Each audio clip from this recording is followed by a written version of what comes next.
We've seen this before. The past is present, and the warning signs are here. The stakes starts now.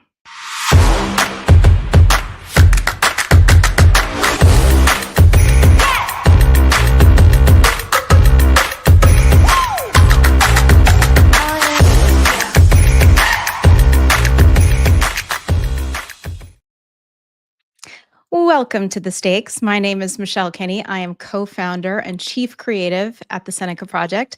My illustrious colleague Tara is traveling this week to warmer and sandier places. We miss her, but I am honored to be here by myself, well, at least for this minute, with you for this really special and deeply personal episode of The Stakes.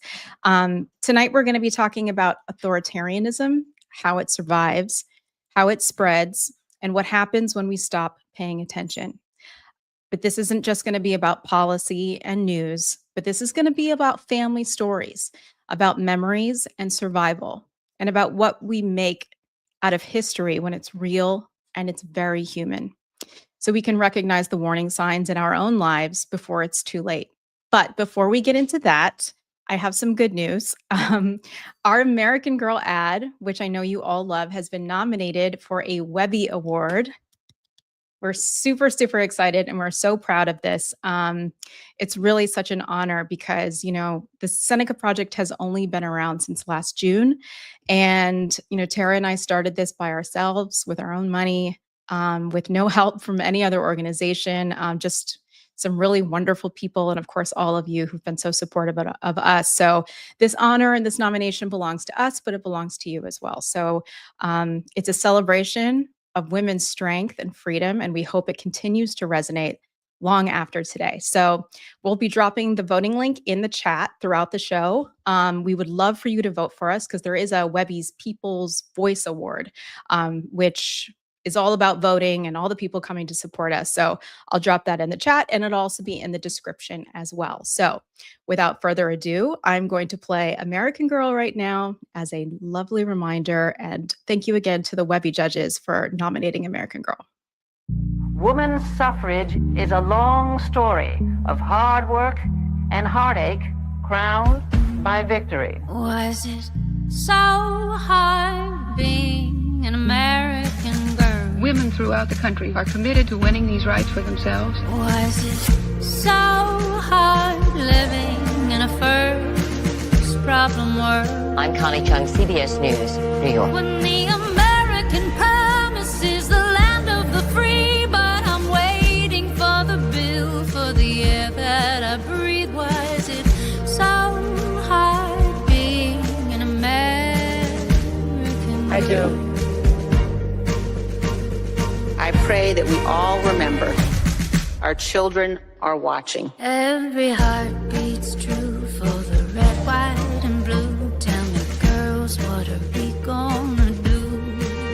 Every heart beats true for the red, white, and blue. Tell me, girls, what are we gonna do? Every heart belongs to all the red, white, and American girls. What are we gonna do? Every heart. While I may be the first woman in this office, I will not be the last. Every heart beats true for the red, white, and blue. Tell me, girls, what are we gonna do? It never gets old. Everyone, please welcome my wonderful friends, Julie Roginski and Anna Schumann. They're two extraordinary women who I'm so grateful would join me tonight. Julie Roginski is a Democratic strategist, author of Salty Politics Substack. She is co-founder of Lift Our Voices with Gretchen Carlson. She is also a Jewish refugee who fled the Soviet Union at only 6 years old, leaving behind a family history that was shaped by Stalin's purges and the Gulag. And my other friend, Anna Schumann, is the granddaughter and great-granddaughter of Holocaust survivors.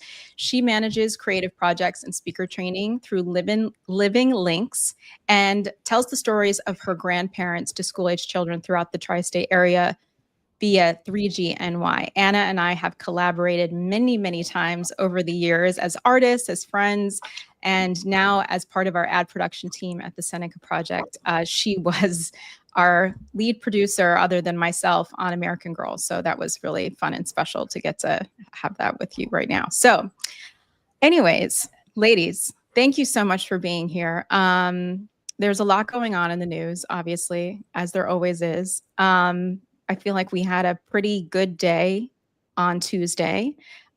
Wisconsin showed up. We had some margins close in Florida. We had Cory Booker on a 25-hour speech in the Senate. I know, yeah, Julie has said many times, I've heard her over the last couple of days say that Tuesday was really a shift in mood and vibes, giving us a little bit of hope. But I wanted to talk about some of the more concerning things that are going on in this moment in our history as Americans, and how it pertains to the stories of you and your families.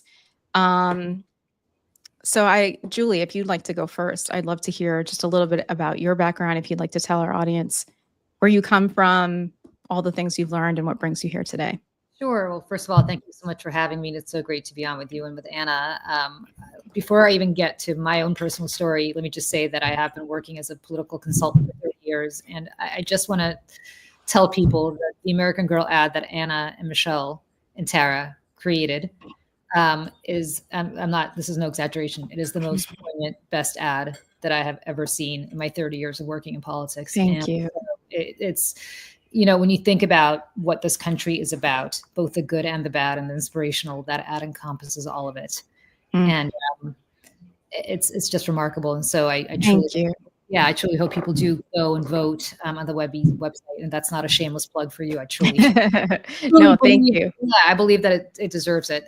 So thank you for creating that ad, because from the moment I saw it, it brought tears to my eyes, and it still does. It does. It's same every single time. I'm like, I've seen this ad like 150 times, 200 times, and every time I get choked up, every single time. So thank you, Julie. That's so kind. I appreciate it.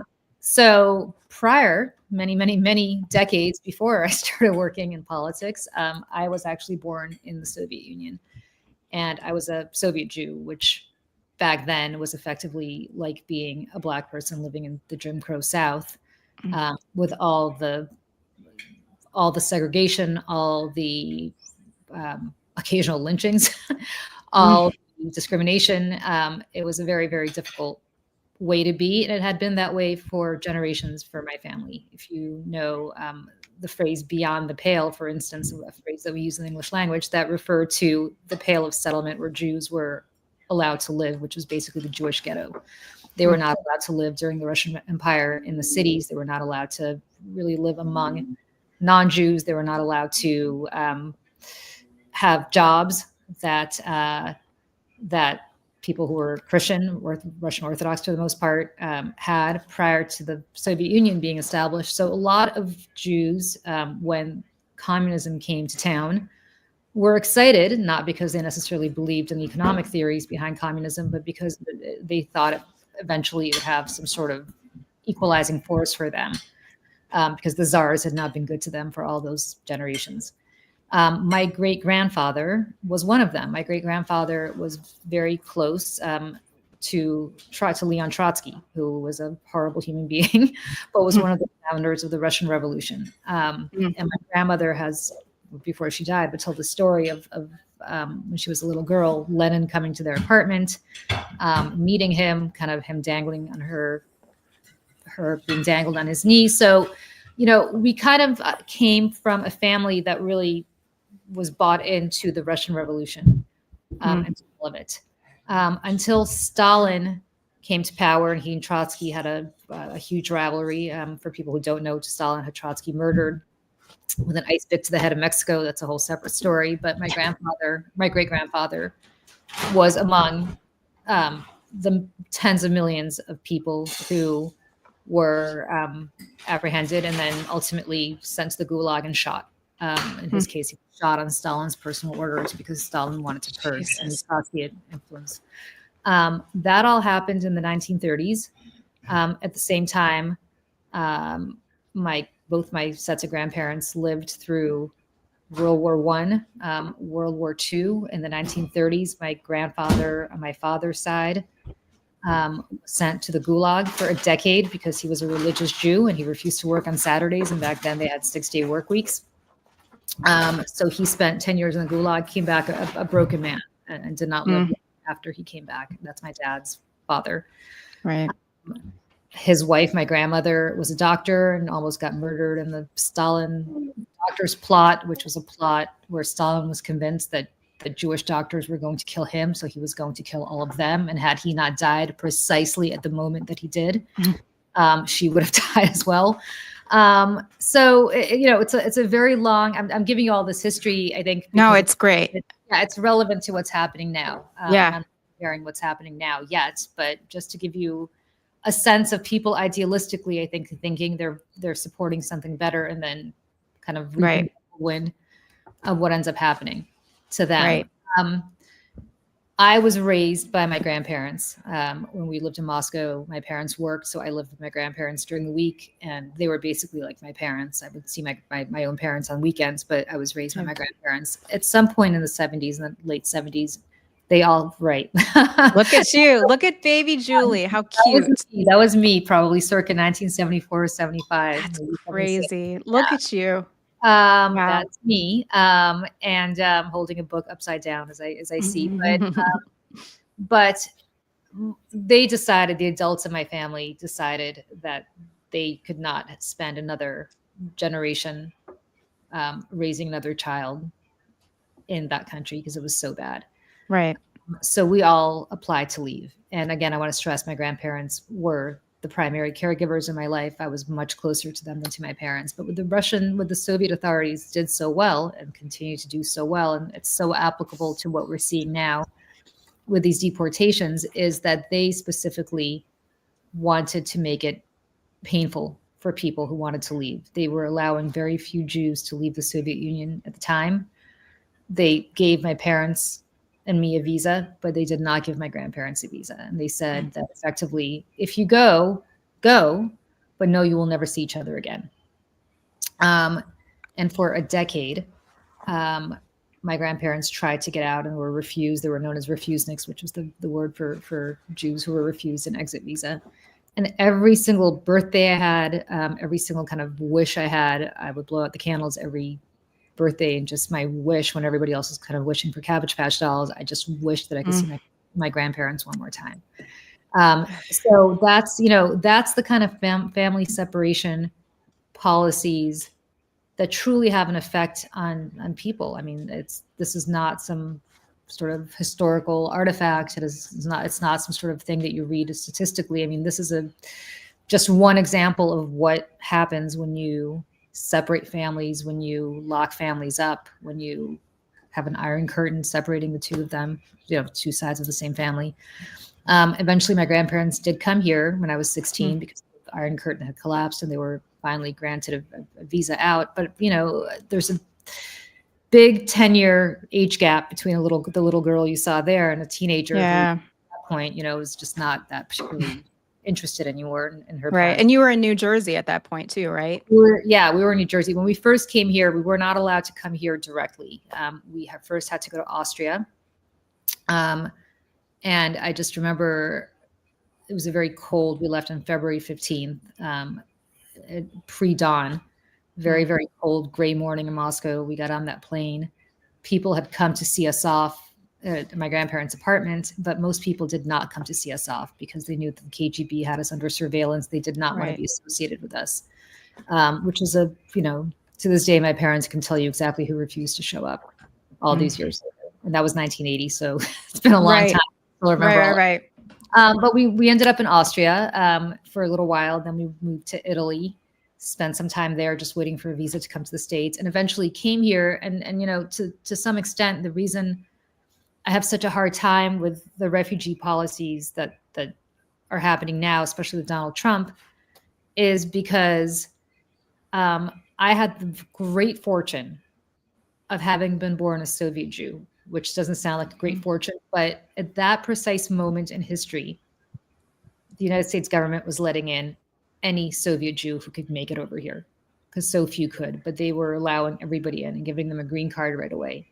Wow. And I thought, okay, if I were born in Venezuela, or I were born in Syria, or I were born in any of the countries where people are literally fleeing genocide at the moment, I would not have been able to come here and have the life Yeah. I have. And so I think for me, it's a very personally kind of painful thing to view all of this happening right now and just being completely aghast and appalled that this country that welcomed my family and gave us everything we had, we came here with $90 in our pocket between the three of us. The fact that we were able to survive and thrive, and I was able to, give back to this country in the ways that I have my whole life, that so many other people, kids who are Yeah. desperate to come here are being locked up in cages and ultimately being deported back to places that are dangerous for them. Well, it's funny, Julie. Having been a kid growing up in the 80s, the Soviet Union and Russia, I mean, had a different connotation, a different meaning to kids who were, growing up back here, especially little. I had a pen pal in like 1990, I think. I was in third grade. I had a pen pal in the Soviet Union. I forget the reason why, but it seemed so far away and so smooth. Yeah. Um, and I think of even just my own family. And yes, I think every family has stories of struggle, especially in different points in history. But to your point, I mean, it's so close. I mean, it is so close. It was not long ago at all. And that, leads me to Anna. She tells the stories. And this is why it's so important. And I know this is your first time on my show with the sirens in the background. It's always a fun time. But Anna tells the story of her grandparents surviving the Holocaust and the things that she has learned from them, and that trauma that really is not only passed down through stories, but in DNA. I think there's science now proving that your DNA is expressing some of the generational trauma that happens. But Anna, if you want to just tell us a little bit about what it is that you do and a little bit about your grandparents.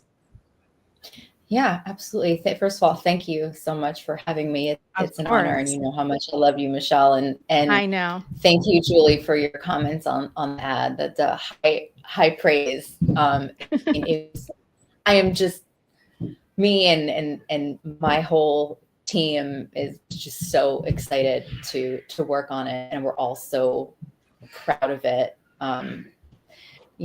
Like I talk about a lot with students, there's a lot of different ways to be an activist and to make a difference. And people have an idea that you have to be on the street with a sign in your hand. And yes, that is 100% incredible if you do that. But there are other forms of activism, like helping you with your ad. But speaking in schools. So basically through 3GNY is the local group that serves New York metropolitan area, and then the umbrella organization that I also work with, which is Living Links, which trains 3Gs, grandchildren of Holocaust survivors, to tell their story in a way that's that students can find really receptive. Now we say students because we're gearing it towards junior high and high school students, but it really applies to any age. I give the same talk if I'm talking to adults, maybe with a little bit more graphic detail, and it's the same kind of response. And what I would say is that every time, I mean, this is not just my experience, but every time that I do speak, I find that students are a lot more receptive and a lot more intuitive than we give them credit for. And it does give me a glimpse of hope in spite of everything that we are seeing. And when we tell our stories, when I tell my story, it's not just the years of the Holocaust, right? They were whole, entire, and complete people that watched the rise of anti-Semitism before. It started with words. It did not start with ghettos and concentration camps and gas chambers. And then what happened after? How did they put their lives back together and come to this country and start from scratch? So both my mother's parents were survivors, and my mother's maternal grandmother, which was very unusual, she was in her 40s, and that was almost unheard of for a survivor to be that old. That's my namesake, who I'm named after. Mm. But my grandparents, they were from Krakow, Poland. Big metropolitan city, universities, people speaking different languages down the street, a modern city. And my Papa Max, like, he would say that anti-Semitism was always present. It was always there. And he saw a steady rise as he got older. Mm. But despite that, he would say life was still good and they had everything they needed. And his family, they were practicing Jews, but not particularly observant. They were very assimilated and really part of secular society. He tells this story about how he was working on a Friday night on the Sabbath when other Jews were in temple, and that he was training as a boxer so he could stand up for himself and Jews in the community. They were getting beaten up on occasion on the street. And the older generation would talk about him and his couple buddies that would do this with him. They would say, oh, you're hooligans, and, just don't make too much noise and keep your head down. We've seen this before and it'll all pass.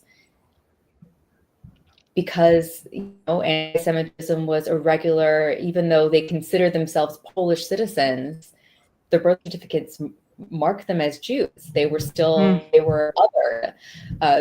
People forget that anti-Semitism, is a racialized form of hate because they don't recognize you as, white. Right. Which is something that I think, depending on who you're talking to, they kind of forget. Right. That I know you and I have talked about that a lot. Yeah. Of white supremacy. It's you can't fight white supremacy without fighting anti-Semitism. Right. So my grandparents, one of the questions they would ask, like, why didn't they escape? Why didn't they go somewhere? First of all, why should you have to leave your home? Why should you have to leave your family behind? Why should you have to And do who that? wants to? I mean, everything you've worked to? for your whole lives. I mean, your family, everything your favorite places to eat, your stores. I mean, everything. You're leaving everything you've ever known behind. And it's really an unfathomable thing that people had to do. I mean, they really had no choice. But after, there were rumors circulating from Germany, from the partisans, from the underground, that when the Nazi army invaded, they were coming for the Jews first. And so Polacks and other Jews actually started walking away from the German border, like you would see a throng of refugees walking. And Germany would send their planes in low and shoot at the people trying to escape. So he had no choice but to turn around and go back. And by the time he returned home, armbands were mandatory. So the family business. I have a picture here that you sent me earlier. That was actually his armband in the camp. He said that when he received, when he went, so first they were in the Krakow ghetto, and then him and my grandmother were actually married in the ghetto because they told the story many times about how if they were going to die, they wanted to die married. So they got no party or anything, but they got married in the ghetto, and then they were among the last there. And the Krakow ghetto was liquidated, they were sent to the Płaszczów concentration camp, which, if you've ever seen Schindler's List, that is where that takes place. And when he was sent to Płaszczów, he said that is when he lost the rest of his humanity. And so that armband was his number, with upside down red triangle marking him as a political prisoner. And it also originally had a Star of David as well on his uniform and on his armband. But after the war was over, he felt the need to try to keep his uniform and his armband, but he said that he couldn't get rid of the lice or the smell, so he burned the uniform. And when he was trying to travel back to Krakow, that he saw a lot of violence towards Jewish people, so he burned the Star of David to try to hide his Jewish identity. So I think there's a lot really to, besides seeing the rise of fascism, having everything taken away and losing the only survivors. He had two first cousins that survived out of a family of a couple hundred people. My grandmother, her mother, and another cousin survived. and that's it. These are my grandparents. They were in the DP camp in Gallingen, Germany. And just for About a people who year don't, for people who may after. not know, the DP camp is displaced persons camp. So that's where they were settled until they were able to go to the United States, right? Yeah, it's a refugee camp, and they were there Yeah. from the time the war ended until my grandfather had a distant uncle that was able to sponsor them to come to the U.S. They came to New York by way of Boston at the very end of 49. So this idea that the war ended and here's my Papa Matt and my Uncle Leon, who was born while they were living in the DP camp. So he was 3.5 years old when they came over. That he would never be able to be president because he wasn't born here. But there was this, there is no going back after an event like this happens. Right. You can't snap your fingers and undo it. People's entire lives were gone. Their businesses were gone. Their homes were gone. They were stateless. And they still were not free. There's one of the share with you was a letter that my grandfather, he was in a DP camp in Konstanz, Germany. And my grandmother, who they were separated when they ended up in Auschwitz, the most notorious of all the death camps. My grandmother ended up in Bergen-Belsen. And after liberation, Bergen-Belsen was turned into a DP camp. And so this is a letter that gave my grandfather permission to leave Konstanz and go and retrieve her from Bergen-Belsen. There's this idea that, oh, the war ends and you're free. That was not the case. Right. They weren't allowed to move about freely. They weren't, so I think this is always something that I make sure I include in my presentation to students, so you understand that, again, the war did not end and then they couldn't just pick their lives up again, besides the fact that after years of starvation and physical abuse, that a lot of survivors after liberation, they didn't even recover. Right. And so I guess sorry, keep going. No, go ahead. No, I was going to ask both of you, just so these stories of your families and of yourselves, I mean, what does it feel like right now? I mean, I can't imagine what it must feel like watching the news every day and seeing what's going on. And while maybe the marginalized group is being, switched out with every given day about, DEI or immigrants, or, I think that a lot of times the administration's trying to hide behind their, against anti-Semitism, when I would argue that they don't really care about Jews at all. It's really more about, other interests. What does it feel like right now? And especially, like when your families have both had to just make the very hard decision to leave their homes. And you too, Julie. What does it feel like right now to be watching the news and seeing everything that's going on? I think people need to understand when they think that when they look at the southern border, especially if you watch Fox News. I worked at Fox for a long time, so I watched my share of propaganda about the caravan. The caravan is headed for the border. The caravan is headed for the border. I want people to really take away something that's, I think, lost in these conversations.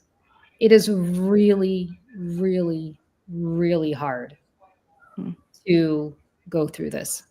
To your question about why, or Anna's point about why her grandparents didn't leave. Right. It's hard. It's really, really hard. And I think and where would you go? I mean, that's another thing. It's like, you can't just up and leave and go anywhere, right? Exactly. You have to have the need, you have to have connections. There has to be a plan. Like it's difficult and complicated. You needed a visa to come here. You needed a family sponsorship, especially during prior to World War II and during World War II. You couldn't just show up at the border. Right. I have cousins in France who fled Paris when the Germans got to Paris in 1939. They had to wait in Portugal for a visa from a distant cousin who was living in Pennsylvania somewhere, and he got them over here. But that's the only way they were able to come here. So many other people couldn't, and they ended up at Auschwitz or other concentration camps and dead. So when we think about this narrative about how people just come here because they want to take advantage of this country, because they want to Right. glom off the American taxpayer. Like, let me tell you from personal experience, I will never, I've always said, short of, I don't even want to say this out loud because it's, the death of a child is so incomprehensible, but short of that kind of tragedy, there is nothing harder that I would ever go through in my life than what I went through when I was 6 years old. And my parents were in their 30s at the time, would tell you the same thing. There's just nothing compares.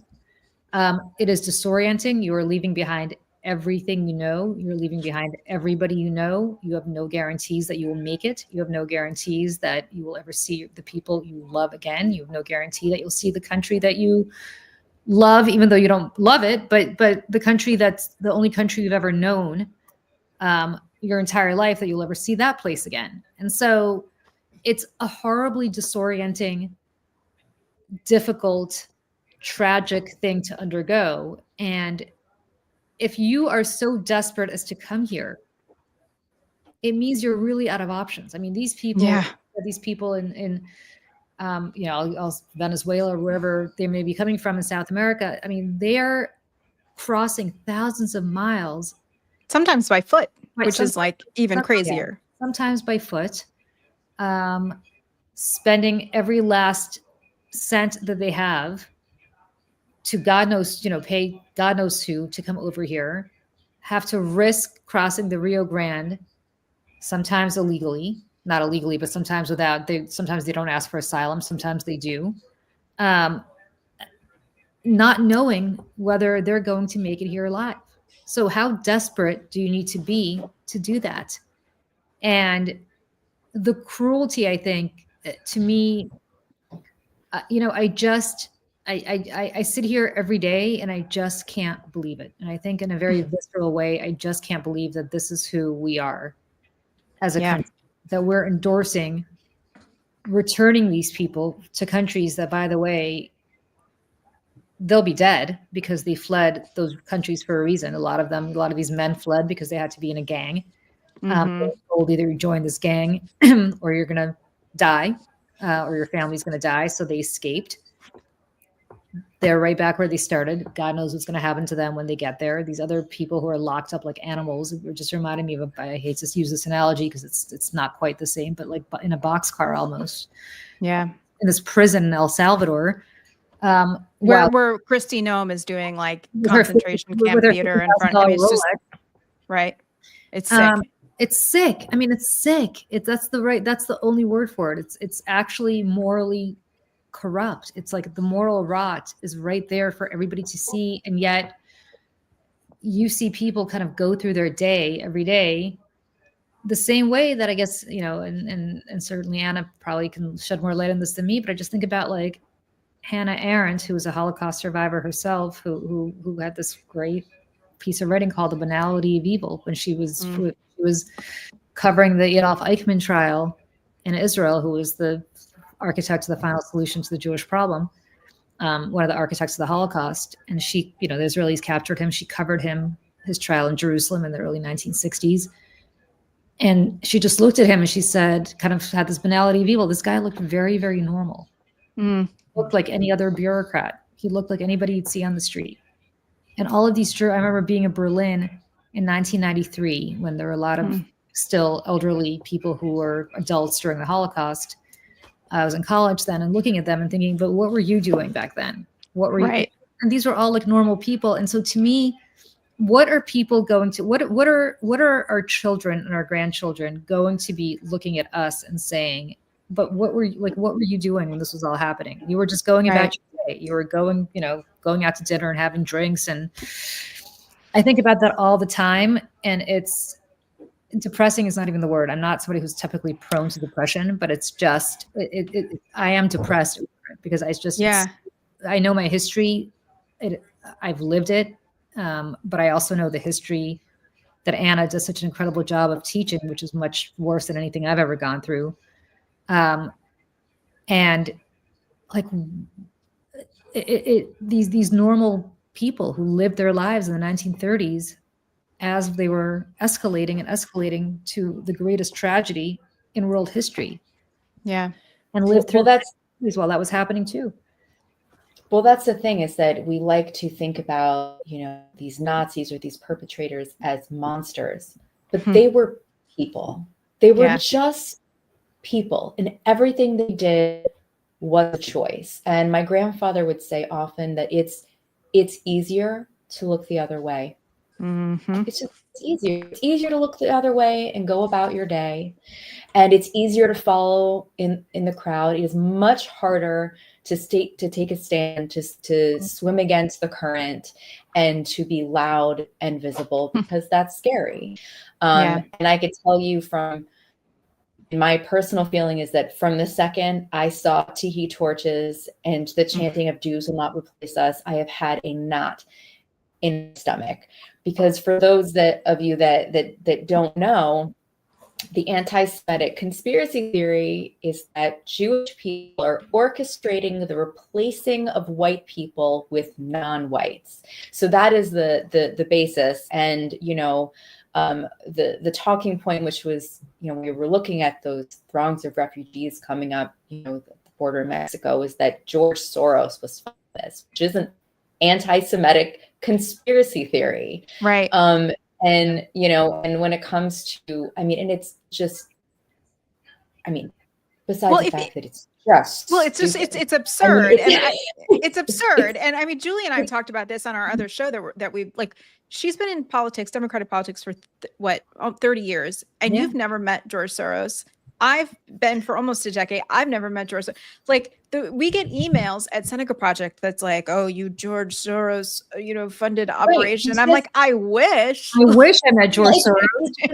I'd be a lot richer than George Soros. But look. But that whole Jewish puppet master pulling strings and evil, not to be trusted, and a evil, cabal, and the otherization, has all this money and influence.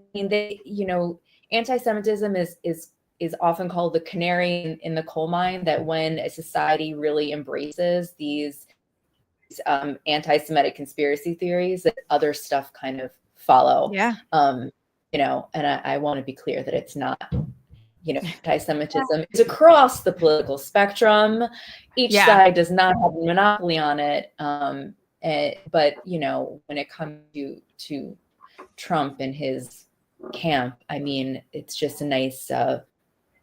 We're just a political football. He doesn't. Yeah. He doesn't care about no, he doesn't give a shit. And a lot of people, it's actually worse than that. If I may, it's actually worse than that, because it is the exploitation of Jews, in my mind, to score points on behalf of white supremacists.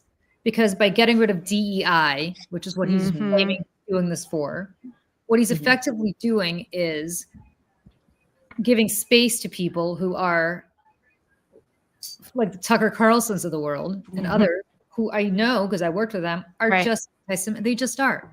Right. Like he legitimately hates Jews. Like there's no doubt. And the people that they surround themselves with, he's having dinner with Kanye West. He's having dinner with Nick Fuentes. He's having dinner with all these people. He said that the people, to Anna's point, in Charlottesville, there are good people on both sides. Well, no, actually there weren't, right? There just weren't. And to use, I think, the Jewish community in this way, and what's heartbreaking to me is that there are not an insignificant number of people in the Jewish community who are like, right on, let's defund. And I'm not. We've talked about this on our other show before, Michelle. I'm not defending what happened in places like Columbia. Right. It was a nightmare for the students there. It was a nightmare for the neighborhood.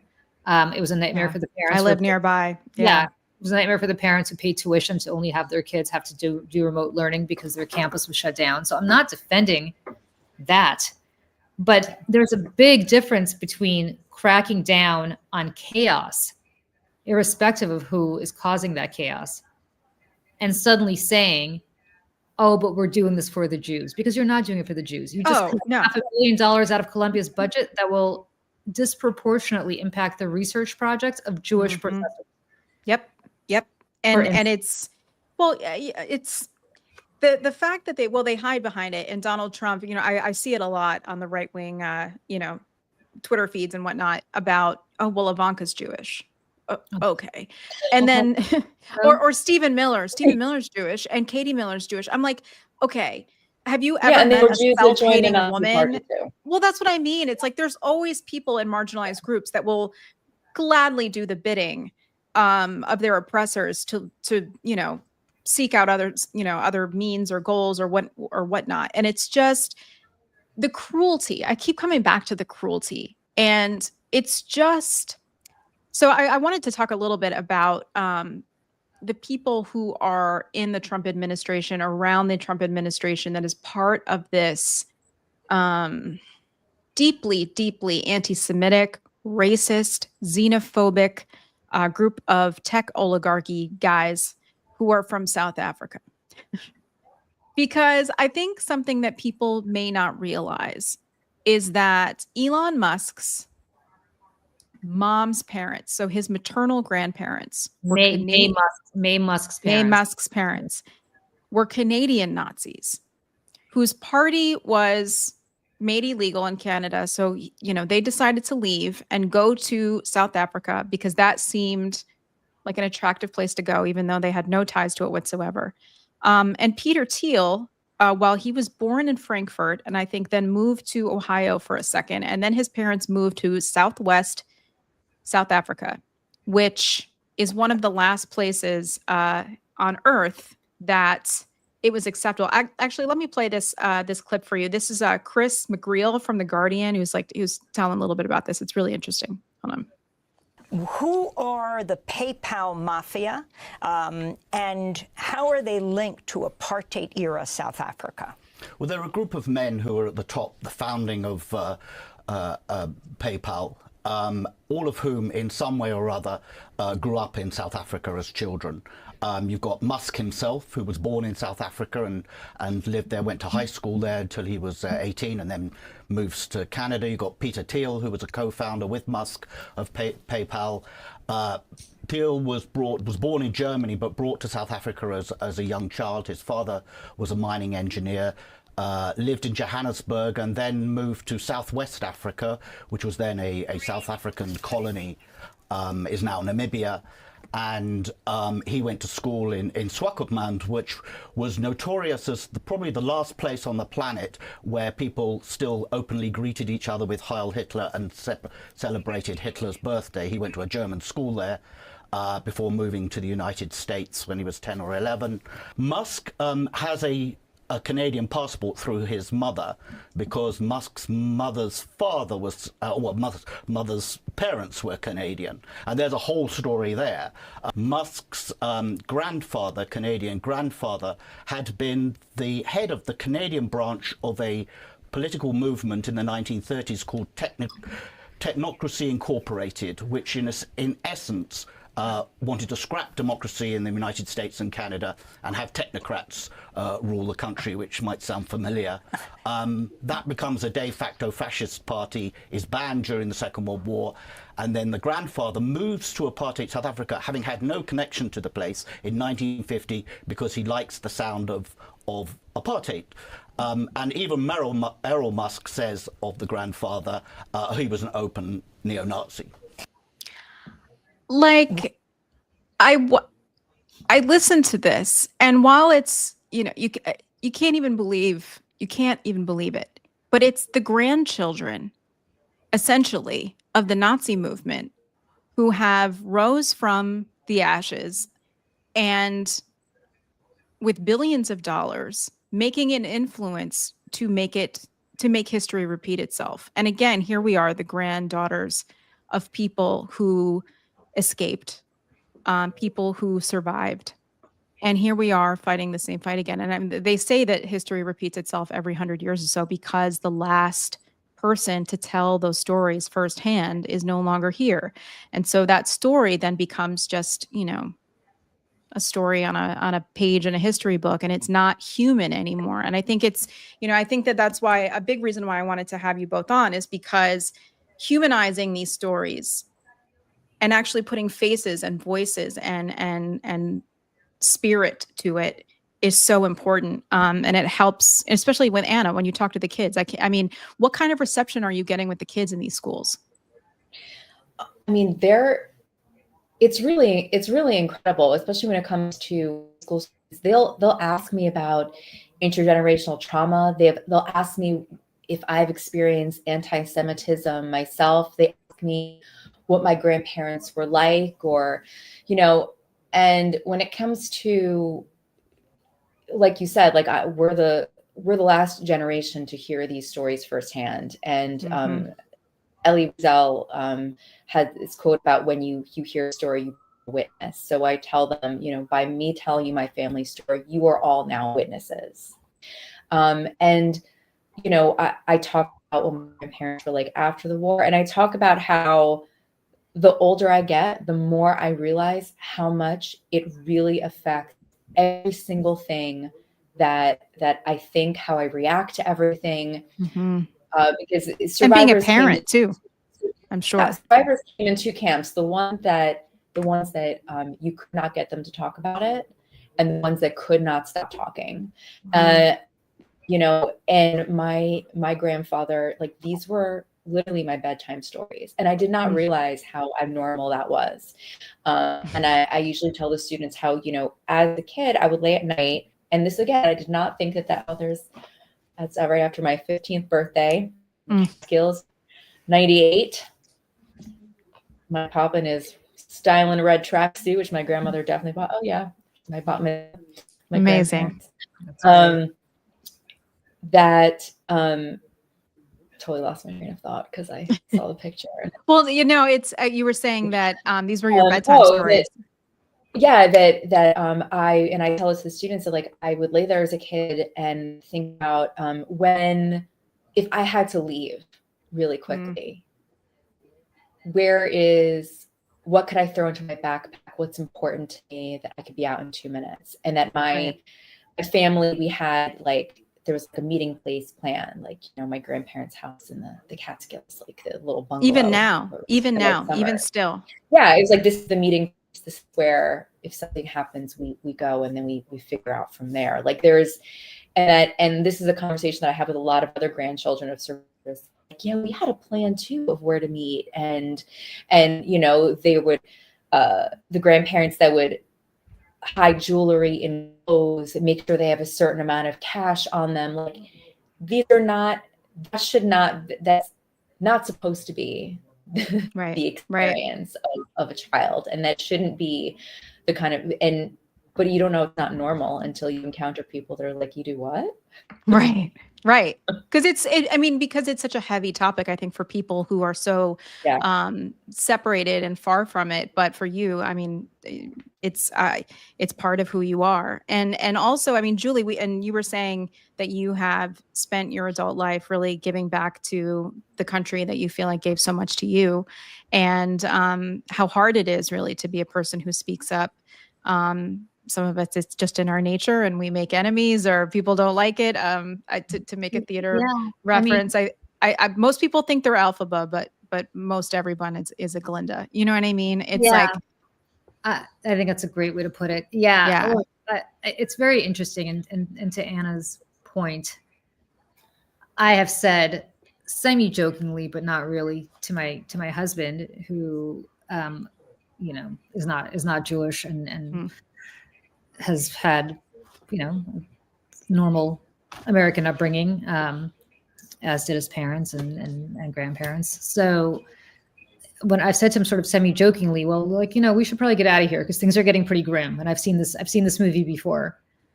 And he's like, you're crazy. Come on, this is insane. I was like, no, we should think about, like, you could get Irish citizenship through your parents, your grandfather being born there. Like, we can figure it out.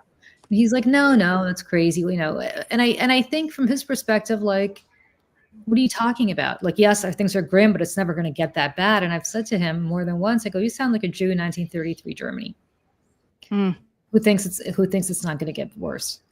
And I hate that I feel that way, because for me, this country's everything. You'll never meet a bigger patriot in your life, precisely because this country's given me everything, because I don't take it for granted. And for me to see the heartbreak of what this country is now becoming, and actually, I hate to say this, has already become in the last 60 days, or 74 days actually. I've been counting. Mhm. But Feels like 70 years. years. But I think that's the part to me that's really terrifying, because to go back to what we talked about earlier, you can't just pick up, right? We have commitments, we have family here. My parents are in Right. their 80s. I'm not going to leave them behind. They're too old to travel. I have a 12-year-old who's in school. He's never going to, like, why? Right. From his perspective, what do you mean we're going to move to Europe? Like, it's not going to happen. And then there's that notion that I think all of us had, and I wonder, Anna, if you have it too, if you're Jewish, or whether it's just me who was not born here and people like me who were not born here, that at the end of the day, there's no place that's safe. That this used to be the place. This was the place that people fled to. But now that this is not that place anymore, where do you go? Where does one go to be safe, especially if you're Jewish in this world? And the answer is, I don't know. Right. I don't know. I mentioned that earlier to Michelle. Like you, I did not marry a Jewish man, but I married a Latino from South Texas. So he has experienced other forms of discrimination. Not to get too far off topic, but during Trump's first administration, I was pregnant with my daughter. We were kicked off of, or no, with my son, we were kicked off of our health insurance because they wanted him to prove his citizenship. What? He was born here. Oh yeah. Are you kidding me? Yeah, because we had bought our insurance through the exchange, and we were kicked off, and it took like almost 6 months of appeals to get back on, because and he's like, I can't prove my citizenship. They're like, we need your citizenship. I have a birth certificate. I have a passport. Like, anyway. But yeah, I feel very much like you. Where would we go? And my grandfather, he would always, when he was speaking to students, because he spoke a lot starting in the 70s, at the beginning, people didn't want to hear the story. They're like, it's over, get over it. Yes. And so in the late 70s, he started going into schools a lot. My grandmother didn't start speaking until later, when she kind of realized that if she didn't start telling her story, it'd be lost. But he would always say that this is the best place on earth, and he wouldn't want to live anywhere else, but it has a lot of problems. And how fragile it is, that it could, if it happened there, it could happen anywhere at any point. So he was, he always made it a point to say that we need to be acutely aware that democracy is fragile, that it can go away, that we should never look the other way. And at the end of he gave his testimony to the USC Shoah Foundation. I'm actually there at the end of the video. It was in 94 in his, or 95 in their house in the Bronx. Like at the end, they ask, what is your message to future generations? And he would say, keep track of what's going on around you, and don't be passive, because passive, that brings tragedy. And so he was very soft-spoken, and he took a lot of long pauses when he spoke, but he said a lot of really profound things that I think about on a daily basis, that we can't be complacent. And right. Well, and also my grandmother, she was really, there were telegrams to, like, Ray. It was only a file on her. If she was alive now, oh yeah. well, I've been watching. I mean, anybody who knows me, I love watching documentaries more than I like watching probably anything else. Which might be slightly depressing at times, but very informative, especially in moments like this. And I've been rewatching Ken Burns' PBS docuseries U.S. and the Holocaust, as well as there's another documentary, I can't remember the name of it, about the Nazi hunter who spent most of his life trying to find the Nazis. Yeah, all over the world. And many times people asked him, like, why, like, this is over, isn't it time to move on? And he was like, no, it's never time to move on. Don't you understand? And I mean, and that's just really coming from people who just truly don't understand, and maybe don't want to. And it's why people, this is why we say never, never again. This is why. And, it's one of the lines that really stuck out to me when I was watching the Ken Burns docuseries today was that what was happening to Jewish people in Europe was so horrific that they themselves could not believe it while it was happening to them. And they said, if we can't believe that it's happening to us, how are we going to get other people to believe that this is happening to us? Because the crimes are so atrocious, they're so horrific that they are beyond comprehension. And I think, there was somebody shouting at us in the comments that luckily has been banned. Thank you, Mallory. About like, what are these women talking about? No one cares in 1942, blah, blah, blah. Like, you are missing the point. You are missing the point. The reason I wanted to have this conversation, the reason that we all need to be having this conversation is because these things have a playbook and often are inspired by the generation or two before. And it's a level of cruelty that unfortunately happens over and over and over and over again throughout history. And I am not Jewish. I grew up in a small, rural, very white town in northern New York that probably had like 2 Jewish families. I didn't know anybody. I didn't really know very many Jewish people until I went to college, and then moved to New York. Obviously, there's a huge Jewish population here. And then I became very good friends with Anna, who is one of my dearest friends. And I have learned so much from her about this. And it's why I am so passionately allied with my Jewish friends, because I do feel like that it's a group of people that really do get left out of the conversation or left behind, and demonized for reasons that I will never understand. But I want to ask both of you, and I guess we're running out of time here, but I did want to talk a little bit about the what's happening to the students in the United States right now. I mean, it is unimaginable. I was refreshing my memory today about the news stories just in the last 2 weeks of student visa holders who are losing their student visas just because they wrote an op-ed a year ago or they said something about the United States government. Again, it doesn't matter if you agree with them or not. When you step foot onto the United States soil, the laws that we abide by apply to everybody. So I wanted to ask you just like a little bit about that. Julie, I know that there was a scientist as well from Harvard, I believe, from Russia, right? Yeah, I mean, she didn't even write anything. She had been detained by Putin because when she was in Moscow, because she was a anti-Ukraine war protester. She was arrested, spent some time in jail, somehow got out, ended up going to that's not her. No, it's not. Sorry. I had the wrong one. I just wanted Here to it is. No, there it is. But she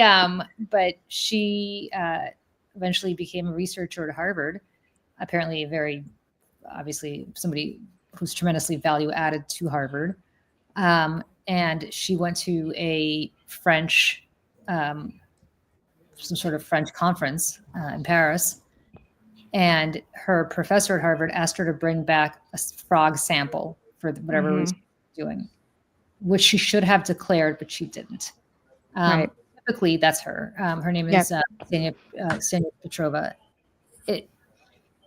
Typically, if you don't declare something, I think it's like a $500 fine. Yeah, it's like a little fine. You fill out a piece of paper and you go on your merry way. Yeah. Her case, they arrested her. They were going to deport her back to Russia. She said, "Do not call the Russian consulate about me, because if you do, I will be in prison and in the gulag within 2 seconds of landing in Moscow." So they've now shipped her off to that horrible prison in Louisiana, where they've shipped off all the student protesters without any due process. And she's awaiting her first hearing, which is going to take place in May. This happened in February. So this woman... And she said, "I will go back to France. I will apply for," they revoked her visa on the spot. "I'll apply for a visa from France. Just please." They would not send her back to France. They literally sent her to Louisiana. For what? For what? And if they deport her to Moscow, which is probably what they're going to do, her life is over. She will be tried in a show trial. She will be sent to the gulag, and she will spend the next 25 years in the gulag. So it's beyond devastating. This leader of the student protests at Columbia, with whom I agree on very little. His name is his last name is Khalil. I can't remember his first name. But he was taken off the street. He had not just a student visa. He was a resident alien. He had a green card. Sent to Louisiana. And the reason they're sending them to Louisiana, I just want people to understand, is because the circuit court in Louisiana is very conservative. They know eventually the appeals process will get to that court, and the court will rule on behalf of Trump, they hope. It's so horrible. So, I mean, let me tell you, this is the country I came from. Right. This happened to my parents' friends. This is what my parents were 30 seconds away from having happen to them. Right. And just so if people don't know, also, Julie was put on Putin's enemies list. How many years ago? 3 years ago? This is an article from 2022. So maybe it happened before that. No, I think it happened in 22, right when the war in Ukraine started. Yeah. Yeah. I mean, I still don't know why. The way I found out that I was put on this list was because there was a article in I forgot where, like the AP or somewhere, where they said, oh, the Kremlin just released a list of about 900 people who are persona non grata, can never set foot in Russia, will be arrested the minute they set foot there. And I'm looking at the list, and it's like Joe Biden, Lloyd Austin, Secretary of Defense, right. All these senators who were anti-Putin. I'm like, and then I see Julie Roginski. I'm like, what? That's crazy. It was surreal. I'm like, what? Like, I was literally looking at this list, not because somebody told me I was on it. I was looking at this list just to see who they put on it because I was curious. And the only thing I could badge of honor. It wasn't badge of honor, but I'm like, what the hell? And the only thing I could think is when I was a Fox, I would they foolishly for Fox News gave me my own show, but it was a digital show, so they didn't really pay attention to what I was saying. So I said everything I wanted to say, and a lot of times I stare straight into the camera and speak Russian to Vladimir Putin and just bash the Jesus out of him. And the Russian consulate would actually call Fox and complain. They would go on Twitter and complain, and they would call me a Russophobe, which I thought was hilarious. I'm like, I am Russian, you get that, right?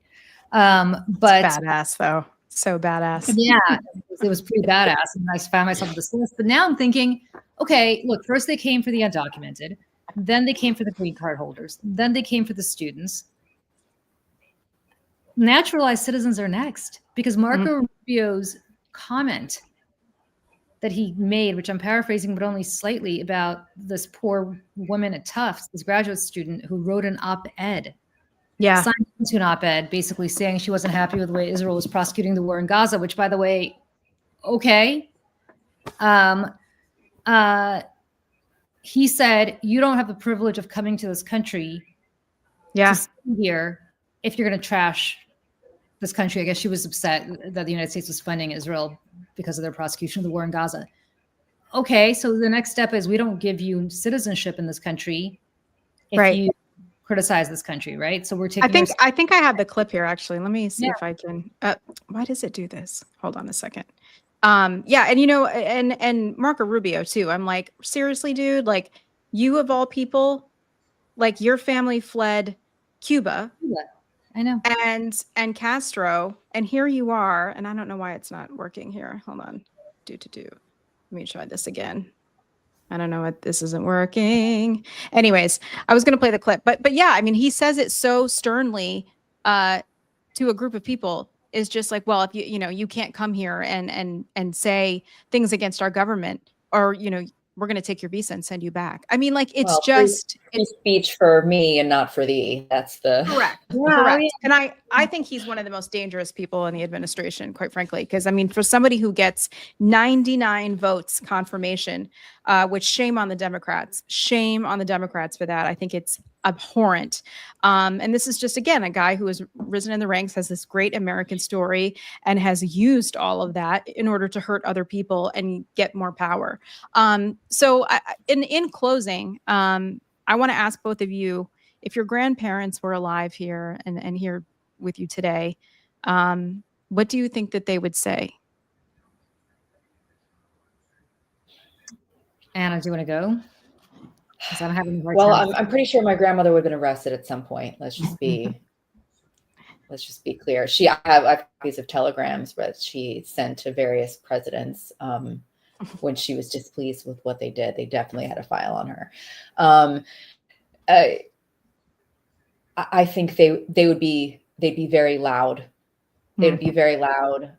They would be they'd be at marches, they'd be writing letters, and they would be saying that this is not that the country that they love, that everybody should be able to feel safe, and that no matter what our differences are, that most people really just want the same thing. They want to have a job, they want to raise their families, they just want to live their lives. And that also that everybody can make a difference. That you should, that being quiet is a luxury that none of us should be taking right now.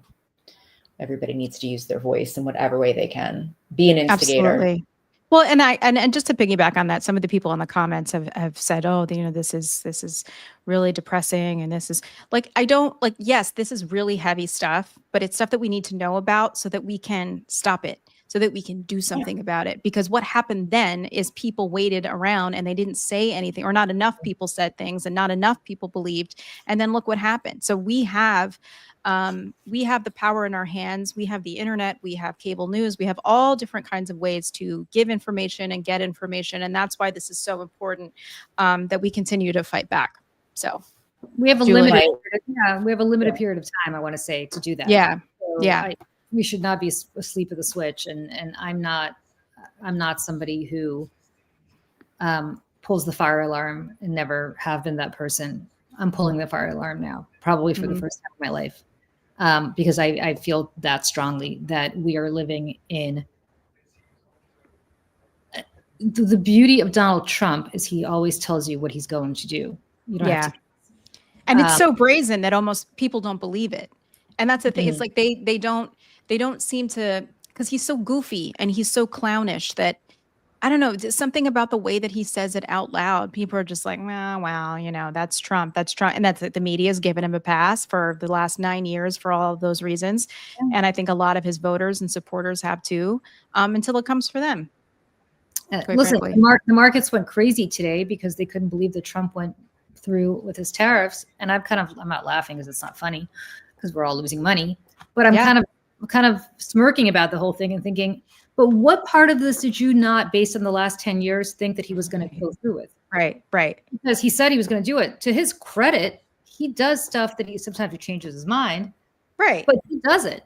Right. Lutnick was on TV today saying, we need to trust Donald Trump, that he knows how to run the economy. We need to trust. I'm like, first of all, I don't know how anyone allowed you to run Cantor Fitzgerald. I don't know how anyone allowed you to run that place. Second of all, what makes anyone think that Donald Trump knows how to run anything? How many times has this man been through bankruptcy? He bankrupted 2 casinos. You don't bankrupt a casino unless you are really incompetent. Like it literally is rigged for you to make money, and yet he bankrupted. Right. The house always wins unless it's the Trump house, and it's then almost impressive. Yeah, it is impressive. It is.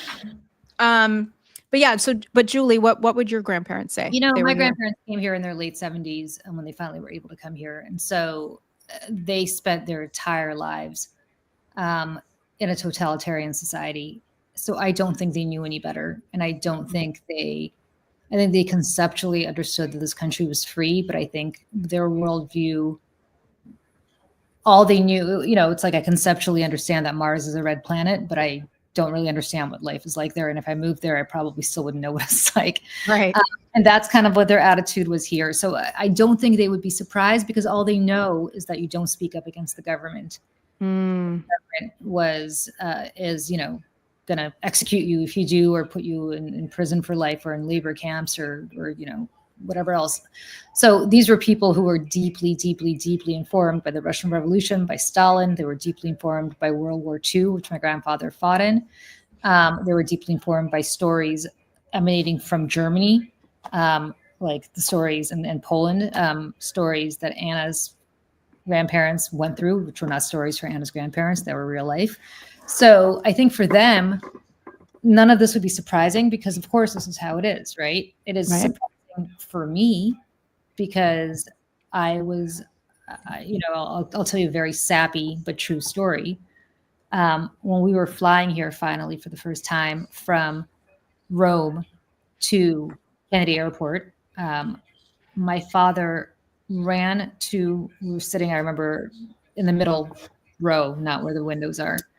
he actually asked in very broken English, which he didn't really have, somebody in the window seat if he could just go try to catch a glimpse of the Statue of Liberty. Because he thought he'd be able to see it. And of course, you can't see it when you're landing at JFK for those people who but he didn't know that, of course. Yeah, and it's so tiny. And it's so tiny, of course, but you can't even see it Right. when you're landing from Europe. But he didn't know that. And I'll never forget that. He just could not wait to see the Statue of Liberty. It meant so much to him that he was free. And, you know, I think about that once in a while. I get teary-eyed thinking about this naive, kind of young 35-year-old man who had left everything behind to catch a glimpse of the Statue of Liberty because it was so symbolic to him. And from that moment, I understood that I was living in a free country, that we could say whatever we wanted to, and it was just instilled in me. So I think my grandparents would not be shocked. I'm shocked. I'm devastated in a way that I think they would never have been. So, you know, probably it's interesting. Yeah. Quite the opposite. And I think Anna's grandparents obviously went from hell to what they consider to be the greatest country in the world. So of course they understood, much like me, they understood why it's so important to keep it that way. Right. So I understand exactly why Anna's grandparents would be devastated, and for the same reasons that I'm devastated. So it's sorry, go ahead, Anna. Were you going to say something? No, that your story and my family story, like, they're warning. So the people, it's upsetting. Yeah, it's upsetting. Get upset and get pissed, and then do something about it. That when we talk about the industrialized genocide that was the Holocaust, like, I'm giving you the worst case scenario. I'm giving you, this is what happens when nobody stands up. And that the story of the Holocaust is not one of survival, because most people did not survive. Most Jews did not survive. Most gay men did not survive. Most, the mentally ill or with any kind of physically disabled people too. Yeah. Disabled people, they just euthanized.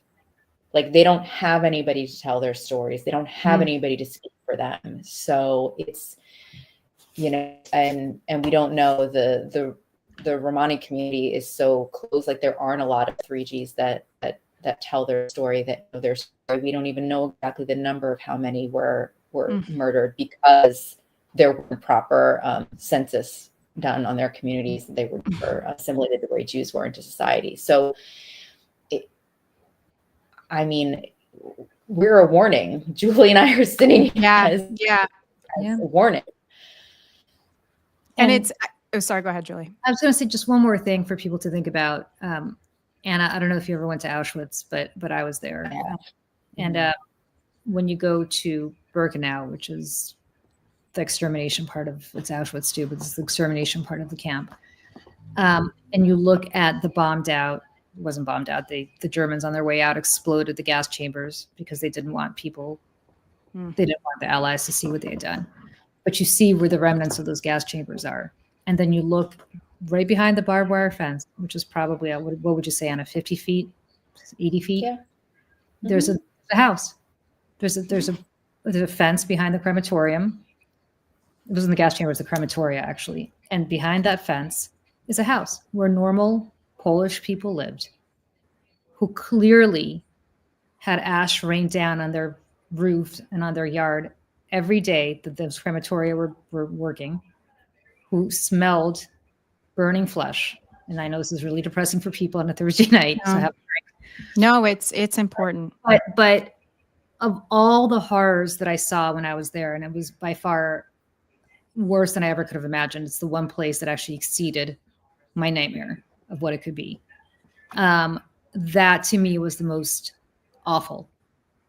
That there were normal, regular people who lived there and continue to live there. By the way, there's still people in that house. Oh my God. They live adjacent to Auschwitz. The town of Streetsam. There's a whole little town. Yeah. And that struck me too. And I went and my mother took me to to Poland. My grandparents, not a lot of survivors did this, but they would go back to Poland on what my grandmother called pilgrimage to always remember and have inscribed what had happened. My grandmother would not go back with me to Auschwitz, though.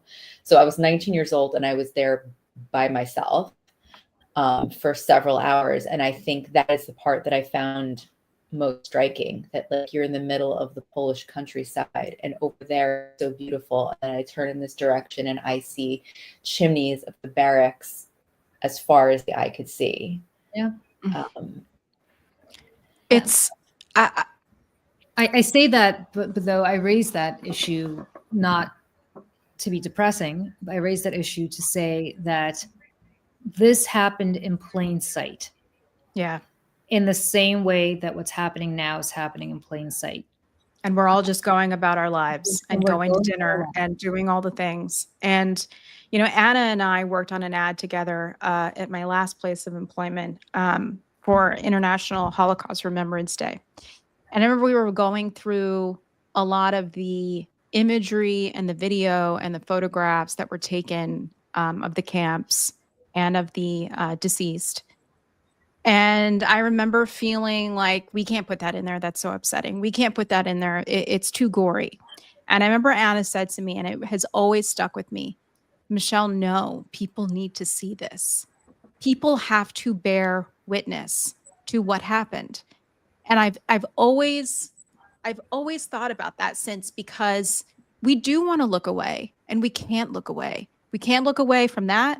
We can't look away at what's happening to immigrants and migrants in this country. We can't look away from what's happening to women in this country and women who are having miscarriages and being thrown in jail. We can't look away from what is happening to Black people in this country all the time. Since the dawn of this country, racism is still well and alive here. I mean, look at this administration, the way that they're stripping our federal government from anyone they deem to not be a straight white Christian man. So we have to look it straight in the eye always. You know, of course, we all need to take breaks and keep our sanity. I think that part is very important too. I know all three of us can relate to that, but we do have to bear witness, and only then can we really do something about it. And to the people who are like me, who are white and were born here and not Jewish or Black or immigrant, it is really up to us first and foremost to be the ones to speak up and speak out, and to not be bystanders, to be upstanders, and to be the ones that show up and are marching in the front of the line for the ones who can't. So I want to thank both of you so very much for being here. I'm going to throw up a couple graphics here. This is Living Links. This is one of the organizations that Anna works with. We share the lessons of the Holocaust to shape the future. And here is a list of all the places you can follow their work and support their work. If you're listening on a podcast or on your way somewhere, it's www.wearelivinglinks.org, and all of their social handles are at wearelivinglinks. And let's see, I also have Julie's.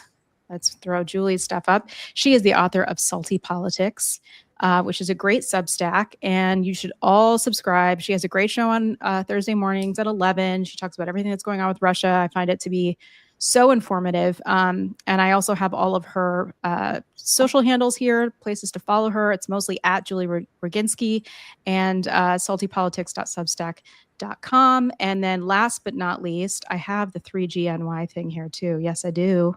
Yes, I do. Where is it? Here we go. I would just say, if you go on the We Are Living Links site, you can also find there's 18 3 organizations across the country. So find your community. Yeah. 3Gs, grandchildren, 4Gs, great-grandchildren of survivors, and allies. Yes, and allies. Folks like me who just want to support and and speak up on their behalf. So 3GNY, there's as well. And then we have one more I just want to tell everybody about. Lift Our Voices, which is the organization that Julie co-founded with Gretchen Carlson, that supports people who are silenced and able to share their toxic workplace experiences. You worked on a piece of legislation that was signed by Joe Biden. If you want to just, sorry. I would say I don't have to belabor the legislation other than to say that in American Girl, before I even knew you guys, picture of that bill signing at the White House, and Gretchen's next to President Biden. I was there as well, but it is when President Biden signed the Ending Forced Arbitration for Sexual Assault and Sexual Harassment Act into law, which is a law that Gretchen and I worked on for a long time. Speak Out Act was the other that gets rid of pre-dispute NDAs for sexual misconduct. The point is, when we had a Democratic president and a Democratic House and Senate, we were able to pass laws that gave women their voices. And so it's very, very important for people to understand we're still fighting. We're still doing it. Please join us and continue because it's very important. Yes, these are all worthy causes for all of us to jump in and support, even if it's a like and or if it's a share of content or a story. Tell somebody you care about or you think that they'll care about it. I think this is also important. And I just want to say again, thank you both so very much for joining me. Let's see, what else can I plug here?